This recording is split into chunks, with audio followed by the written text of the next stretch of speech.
Iran தான் தாக்குகிறது. Iran கொண்டே கூறுகிறது என்னென்று சொன்னால் சவுதி அரேபியா இரட்டை வீடம் போடுகிறது என்றதுதான் அவருடைய கருத்து. சவுதி அரேபியா அண்மையில் சவுதி அரேபியாவின் அதிகாரிகள் அமெரிக்காவுக்கு சென்ற சமயம் அவர்கள்தான் இந்த போரை இந்த போரை நடத்த சொல்லி பின்னால் நின்றவர்கள் என்று ஈரான் கருதுகின்றது.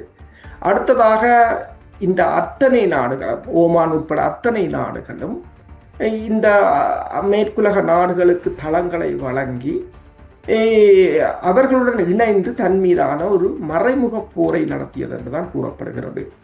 இப்ப இந்த பொருளாதாரத்தைக்காக அமெரிக்கா இந்த போர்களை நடத்துகிறதோ அதே பொருளாதாரத்தை சீரழிக்க வேண்டும் என்பதில் தெளிவாக இருக்கு. இது தெளிவாக தான் சீனாவின் படைத்துறை ஆய்வாளர் கூறியது போல ஈரான் தெளிவாக திட்டமிட்டு விட்டது வேலைக்கு என்னென்ன செய்ய வேண்டும் என்று சொல்லி. நீங்கள் பாருங்கள், நீங்கள் கூறியது போல துபாயின் விமான நிலையம், அபுதாபின் விமான நிலையம், குவைத்தின் சர்வதேச விமான நிலையம் எல்லாம் சகலதும் கிட்டத்தட்ட இப்ப ஜெர்மனியை நீங்க பாத்தீங்கன்னா சொன்னால் வளைகுடாவில் இருக்கிற அத்தனை நாடுகளுக்கும் பயண எச்சரிக்கை கொடுத்திருக்கின்றது.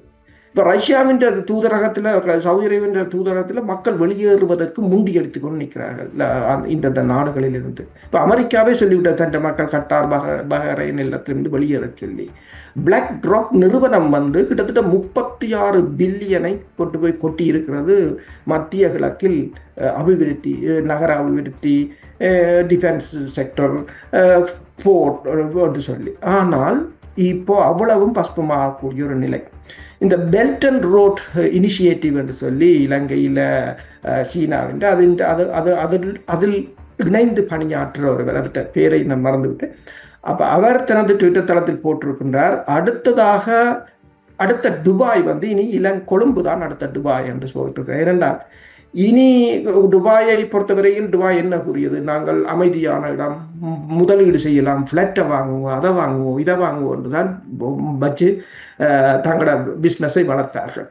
அந்த மிக உயரமான கட்டிடங்கள் கூட அவை லேண்ட்மார்க் எல்லாம் அடிச்சிருக்கிறார்கள். அதுவும் சாதாரணமாகத்தான் அவர்கள் அடிக்கிறார்கள். ஷஹீத் 136 ரக அந்த ஒரு தாக்குதல் விமானம், அதுதான் ஏவுகணைகளை அவர்கள் பாவிக்கவில்லை. தெஹ்ரான் பல்கலைக்கழகத்தின் பேராசிரியர் மராண்டி கூறியது என்னென்று சொன்னால், ஈரான் தன்னிடம் இருக்கின்ற பழைய ஆயுதங்களை டிஸ்போஸ் பண்ண வேண்டியதை இப்போது பயன்படுத்துகிறார்கள். ஏனென்று சொன்னால் முதலில் இவர்களுடைய இன்டர்செப்டரை முடிக்க வேண்டும். அதற்கு பிறகு நிராயுத பாணிகளாக நிற்கும் போதுதான் அவர்கள் பயன்படுத்துவார்கள் என்று.